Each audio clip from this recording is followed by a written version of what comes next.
Hello ever. अभी मैं जिस बीमारी के बारे में बात कर रहा हूँ ये है हर्पीज़ वायरस। दोस्तों इस वीडियो में मैं आपको बताऊंगा कि यह हर्पीज़ वायरस है क्या, ये किस वजह से फैलती है, इसके टाइप्स कौन कौन से हैं, इसका बेहतरीन इलाज क्या है और कैसे हम इस बीमारी को फैलने से रोक सकते हैं। दोस्तों हर्पीज़ एक किस्म का स्किन इन्फेक्शन है। इसमें होता यह है कि जब एक इंसान का दूसरे इंसान के साथ जब डायरेक्ट स्किन कांटेक्ट होता है तब ये बीमारी फैलता है। और ज़्यादा तौर पे जब एक इंसान दूसरे इंसान के साथ जिनसी मिलाप करता है या सेक्स करता है उसके ज़रिए से ये फैलता है दूसरे इंसान के अंदर। इसकी अगर हम टाइप्स की बात करें, दो तरह के टाइप्स हैं। एक हर्पीज़ सिम्प्लेक्स वायरस 1 है, दूसरा हर्पीज़ सिम्प्लेक्स वायरस 2 है। जो हर्पीज़ सिम्प्लेक्स वायरस 1 है ये ज़्यादा तौर पे जो ओरल सेक्स होता है उसके ज़रिए से ये फैलता है। ये ज़्यादा तौर पर उन मुल्कों के अंदर होता है जहाँ पर ओरल सेक्स आम हो। दूसरा जो है वो है सिम्प्लेक्स वायरस 2। ये ज़्यादा तौर पे सेक्सुअल कांटेक्ट के ज़रिए से होता है और ये ज़्यादा तौर पे अज़ाए ख़ास पे भी हो सकता है या जिस्म के मुख्तलिफ़ जगहों पे भी हो सकता है। इसमें होता ये है कि जिस्म के ऊपर एक ब्लिस्टर नुमा बन जाते हैं, बाज़ औक़ात वो ब्लिस्टर फट जाते हैं जिसकी वजह से जिस्म में एक दर्द की कैफ़ियत होती है। दोस्तों इसकी अलामात कुछ इस तरह से हैं, जैसे भी मरीज़ को वायरस का इन्फेक्शन होता है तो उस मरीज़ को बुखार हो जाता है, उसको जिस्म में दर्द होता है, उसको गले में ख़राश होती है, उसको सर दर्द करता है।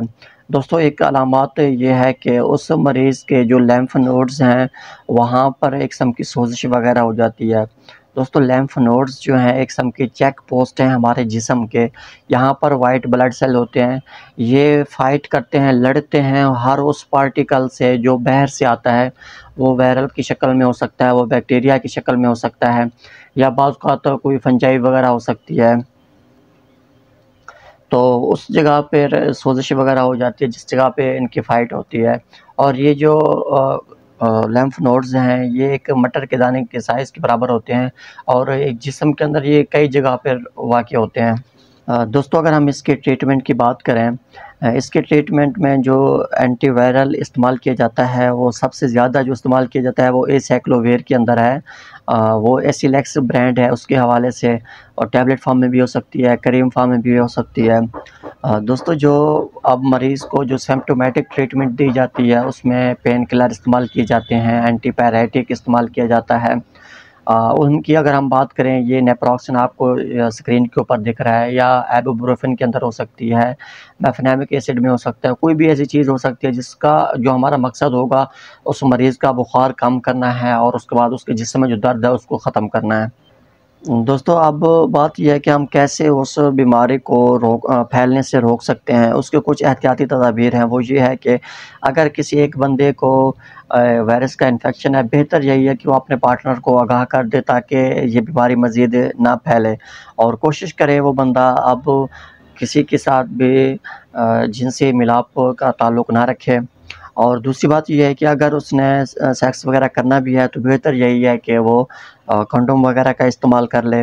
और अपनी ज़ाती अशिया जिसमें उस एक बंदे का जो सलाइवा है वो टच के अंदर रहता है या कॉन्टैक्ट के अंदर रहता है, जैसे कि अब टूथब्रश है, ताकि ऐसी चीज़ें वो दूसरों के साथ शेयर ना करें। दोस्तों अगर कोई फ़ीमेल पेशेंट है और साथ में वो प्रेग्नेंट हैं, जब वो अपने डॉक्टर के पास जाएँ तो बेहतर यही है कि वो उनको आगाह कर दें अगर उनको किसी भी किस्म का वायरल इन्फेक्शन है, ताकि उसके लिए बेहतर मेडिसिन प्रिस्क्राइब कर सकें ताकि माँ को और बच्चे को दोनों को कोई नुकसान वगैरह ना हो। दोस्तों आपका हर्पीज़ वायरस या इससे रिलेटेड कोई भी सवाल है आप कमेंट्स कर सकते हैं। आपको अगर मेरी ये वीडियो अच्छी लगे तो काइंडली मेरी वीडियो को लाइक और शेयर कर दें, मेरे चैनल को सब्सक्राइब कर दें। शुक्रिया, अल्लाह हाफ़िज़।